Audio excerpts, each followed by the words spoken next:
Anafahamika kama Mesut Ozil wa Yanga. Septemba 22 mwaka 1994, dunia ilipokea zawadi ya kustaajabisha ya kijana ambaye mguu wake ulikuwa umebarikiwa sana. Huyu kijana alizaliwa Septemba 22. Hakuwa na manufaa tu kwa nchi ya Kenya, na hapo ndipo jina lake kamili lilianza kutajwa kwenye viunga na pembezoni mwa viwanja vingi. Ni nani huyo? Si mwingine, ni Lydia Akos, mzaliwa wa Kisumu mwenye kulisakata kabumbu ipasavyo. Hakuwa tu mtoto wa mzee Akos, bali alikuwa ni mtoto wa taifa zima na majirani zake wa East Africa. Ufundi na kipaji chake kilianza kuonekana tangia zama hizo za ukuaji wake.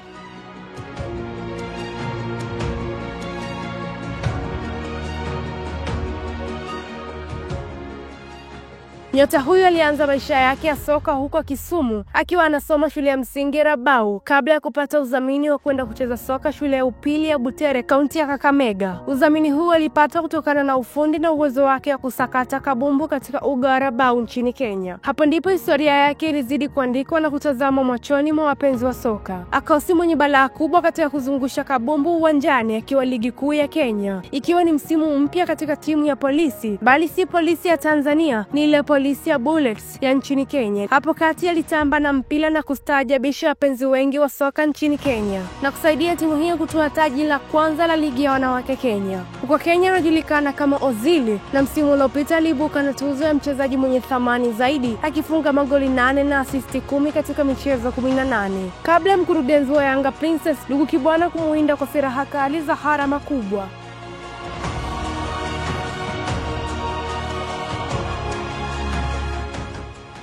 Akos alitoa tuzo hii mbele ya nyota wa Kibera Queens, Masmila Robie na Rebecca Akwaro kutokea Bullets FC, ambao ndio walikuwa tishio kwa kipindi hicho. Ustadi wake na uwezo mkubwa alionao ndani ya timu ya Bullets alichangia asilimia kubwa kuifikisha timu yake kutoa taji la ligi kuu akiwa na alama 49 mbele ya mabingwa watetezi Vihiga Queens waliokuwa na alama 41 chini ya Bullets. Baadaye akafanikiwa kuendelea na masomo chuo kikuu cha ZH. Usione ukatili alionao ndani ya kiwanja huwezi kuamini. Ni msomi wa hospitality, yani ukarimu. Na kwa kifupi, huyu ndiye mwanadamu aliyesomea ukarimu chuo kikuu, lakini anafanya ukatili na unyanyasaji anapokuwa uwanjani. Akos ni namba 8. Tena namba 8 bora katika wachezaji magwiji wa Yanga Princess. Moja kati ya sajili bora sana katika dirisha dogo. Januari 2024 na kufungwa 2025. Ilikuwa ni neema kubwa kwa wananchi kumpata Akos.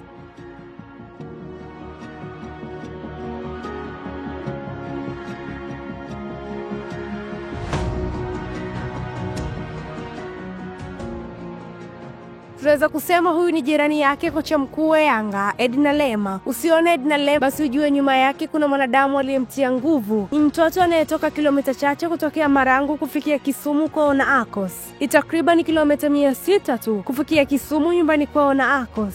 Hongereni Yanga Princess, mmepata jembe. Tena jembe kweli, ambalo sisi kukwetu tunamuita Akomodrick wa Yanga. Hii ni Anwar Sports. Tunalifunga jarada hili mpaka pale jarada jingine tutakaporejeshwa mezani. Na mimi ni Rahma Bilali.